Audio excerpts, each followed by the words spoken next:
Mga boss, Senator Marcoleta isa sa nakikitang posibleng makakatambal ni VP Sara sa 2028 race.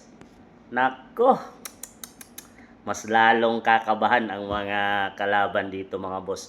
Kung sakaling makasurvive si VP Inday Sara sa mga samot-saring inilalatag na kaso ng mga kalaban ngayon, impeachment trial hanggang 2028 mga boss, ay posible nga at magandang tandem na mangyayari kung si Marcoleta ang magiging Vice President ni VP Inday Sara. Dahil mayroon ding panindigan ang taong ito mga boss, magaling na abogado at talagang hindi rin nila nasusuhulan to mga boss. Kita nyo naman sa ngayong trabaho na ginagawa niya sa Senado.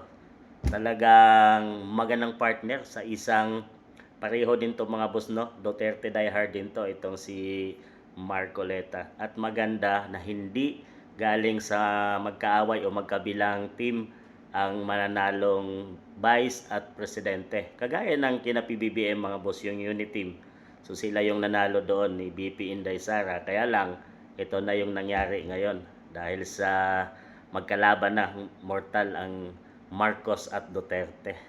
So, kung sakaling ito ang magiging tandem sa 2028, Vice President si Marcoleta at President si Sara, ibuboto nyo ba mga boss? Talagang magandang combination ito. At tapos si Senator Bungo ang magiging Senate President.